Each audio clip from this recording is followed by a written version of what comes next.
মানুষ অনেক কাজ করে, হাতে পায়ে কাজ করে, কিন্তু জবানটা খালি থাকে। এই জবানটাকে আল্লাহ পাকের তাসবিহ দ্বারা, আল্লাহ পাকের জিকির দ্বারা পরিচালিত করা।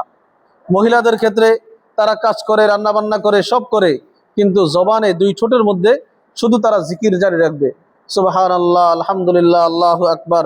এরকম এক একটা শব্দ এত দামি, এত ভারী মিজানের পাল্লায়, যে সারা বছরের গুনাহগুলো এক পাল্লায়, আর একটা শব্দ, একটা তাসবিহকে আরেক পাল্লায় রাখলে ওইটার ওজন ভারী হয়ে যাবে। আগের জামানার বান্দারা, আগের জামানার মানুষরা অনেক বেশি হায়াত পাইতো। কেউ 1000 বছর হায়াত পাইতো, কেউ 500 বছর পাইতো, লম্বা সময় তারা হায়াত পাইতো। আমাদের নবীর উম্মত আমরা সব সময় হায়াত কম পাই। 70 বছর সর্বশেষ গড় বয়স আমাদের 70। তার মধ্যে জীবনের শুরু ভাগের 15 বছর আমরা আমাদের জীবন সম্পর্কে বুঝি না। শেষের 10-15 বছর শরীর অসুস্থ থাকে, কুলায় না। এভাবে 25 বছর 30 বছর চলে গেলে আর থাকে 40 বছর। তার মধ্যে শিক্ষা জীবন, যৌবনে অনেক ভুলভ্রান্তি হয়ে যায়। সেখান থেকে যদি আরও 10 বছর বাদ দেওয়া হয়, থাকে 30 বছর। এই 30 বছরের মধ্যে আমাদের খাওয়া, ঘুম, গোসল, নানান কর্মের ভিতরে আমাদের অনেক সময় চলে যায়। সামান্য কিছু সময় পাওয়া যায় ইবাদত বন্দেগীর জন্যে। এই সামান্য ইবাদত বন্দেগীর এই বয়সটাকে যদি আমরা আল্লাহর মহব্বতে, আল্লাহ পাকের সন্তুষ্টির জন্য ইখলাসের সাথে করতে পারি, আল্লাহ পাক এটাকে পুঁজি করেই আমাদেরকে জান্নাতে পৌঁছায় দিবেন। আমাদেরকে আল্লাহ পাক প্রতি বছরে 1 মাস রমজান শরীফ দান করেন। এই 1 মাস রোজা রাখার কারণে 11 মাসের সমস্ত গুনাহ মাফ হয়ে যায়। এই মাসের প্রতিটা রাত, প্রতিটা দিন, প্রতিটা মুহূর্ত রহমত আর রহমত, বরকত আর বরকত। এটার জন্য আমরা অপেক্ষায় থাকব। রমজান আসার আগে থেকে আমরা প্রস্তুতি নিতে থাকব যে রমজানকে আমরা কিভাবে পালন করব। এভাবে একটা শবে কদর আমাদের জীবনে প্রতি বছর আসে, সেই শবে কদরটা আবার রমজানের ভিতরেই। এটার জন্য আমরা প্রস্তুতি নিব। শবে কদরের 1 রাত 1000 বছরের ইবাদতের চেয়ে দামি। এইভাবে আমাদের শবে বরাত আসে। শবে বরাতকে যদি আমরা কদর করতে পারি, এর উসিলায় আল্লাহ পাক আমাদেরকে 1000 বছরের নেকি দান করবেন। প্রতিটা কদমে কদমে আল্লাহ পাক আমাদের জন্য অনেক বেশি নাজ নিয়ামত, অনেক বেশি রহমত রেখে দিয়েছেন। আমাদেরকে এগুলা খুঁজে খুঁজে নিতে হবে। বাবার অনেক সম্পদ আছে, অনেক কিছু আছে, কিন্তু শিক্ষিত বাবা চায় তার সন্তান যেন পড়াশোনা করে প্রতিষ্ঠিত হয়ে নিজের কর্ম করে প্রতিষ্ঠিত হয়, বাবার সম্পদ ভাইয়া না খায়। রাজার ধন যদি রেখে যায়, রাজপুত্র যদি সুসন্তান না হয়, ওই সম্পদ ভেঙে খাইতে, নষ্ট করতে তার সময় লাগে না। আল্লাহ পাক রব্বুল আলামিন আমাদের জন্যে জান্নাতের নেয়ামত, দুনিয়ার নেয়ামত, আখেরাতের নেয়ামত, সব নেয়ামত রেখে দিয়েছেন। জায়গায় জায়গায় জায়গায় জায়গায় রেখে দিয়েছেন। আমাদেরকে বলছেন আমরা যেন ইবাদত বন্দেগী করে আল্লাহকে খুশি করে ওই সকল নেয়ামত ছুঁইতে পারি, ওই সকল নেয়ামত নিতে পারি। মা তার সন্তানের জন্য অনেক ধরনের খাবার রান্না করছে, সব খাবার তাকের মধ্যে রেখে দিছে, বলছে তোমার যখন যেটা প্রয়োজন তুমি নিয়ে খাইও। সন্তান নিয়ে খাইতে চায় না। মা বাবা এতটুকু চায় যে তুমি এতটুকু কষ্ট করে খাও, কিন্তু সন্তান যদি এতটুকু কষ্ট না করে, তাহলে মা বাবা তাকে দিতে রাজি না। আল্লাহ পাক রব্বুল আলামিন এমনি এমনি আমাদেরকে জান্নাত দিতে পারতেন। আমরা তো জান্নাতেই ছিলাম। আদম আলাইহিস সালাম জান্নাতে ছিলেন, আমরা আদম সন্তান, আমরাও জান্নাতেই ছিলাম। কিন্তু আল্লাহ পাকের ইচ্ছা, তিনি আমাদেরকে দুনিয়াতে পাঠাইবেন, দুনিয়াতে কিছু পরীক্ষা নেবেন।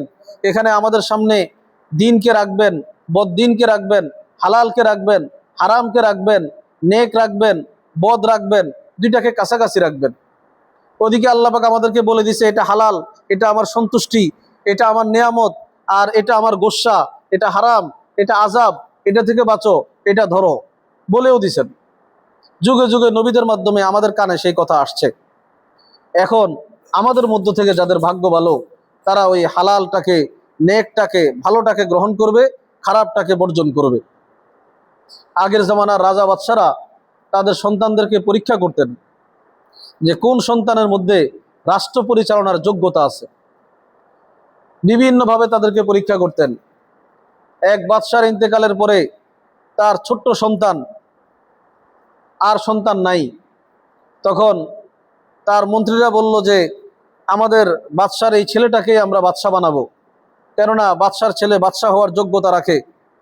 তারা তখন যে প্রধান, তাদের যে বাদশাহ, তার কাছে গেলেন, গিয়ে বললেন যে আমাদের যে বাদশাহ দুনিয়া থেকে চলে গেছে, তার সন্তান যদিও নাবালেগ, আমরা মনে করি সে যোগ্য, আপনি তাকে পরীক্ষা করেন। তখন সে বাদশাহ আলমগীর ওই ছেলেটাকে এরকম দুই হাতে ধরে হাউজের মধ্যে, পানির মধ্যে ফেলে দিচ্ছিল। ছেলেটা খিলখিল করে হাসতেছে।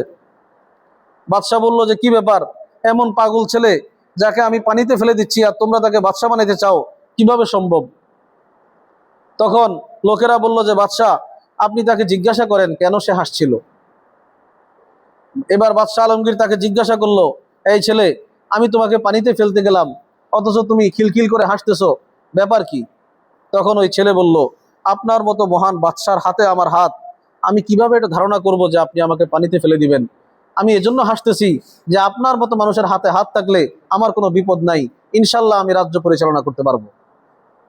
তখন বাদশাহ আলমগীর বললেন যে হ্যাঁ, তার ব্যাখ্যায় আমি বুঝলাম তার বুদ্ধি আছে, এমন ছেলেকে রাজ্য দেওয়া যায়। এভাবে আরেক বাদশাহ মৃত্যু সজ্জায় তার মন্ত্রী পরিষদ নিয়ে বসলো যে আমার মৃত্যুর পরে এই রাজ্যের কে পরিচালক হবে। মন্ত্রীরা বলল আপনার ছেলে।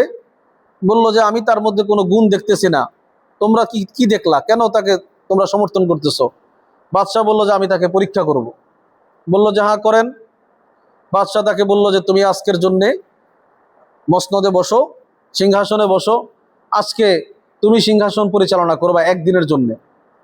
এবং সন্ধ্যাবেলায় রাজ দরবারের সব মানুষদেরকে ঘোষণা করা হয়েছে সন্ধ্যা নামার সাথে সাথে প্রত্যেকে একটা করে মোমবাতি নিয়ে রাজ দরবারে আসবে। রাজ দরবারের চারপাশে দেয়াল, ছোট্ট একটা গেট, হাজার হাজার মানুষ মোমবাতি নিয়ে আসতেছে।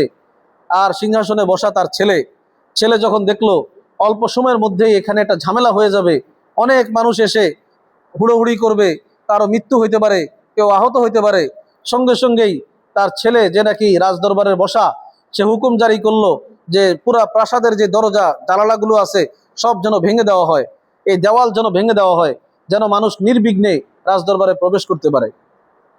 তার হুকুম মোতাবেক সঙ্গে সঙ্গে লোকেরা এই বিশাল প্রাসাদ যে দেয়াল ছিল এই দেয়ালটাকে ভেঙে দিল, আর মানুষ নির্বিঘ্নে তার কাছে আসতে পারল।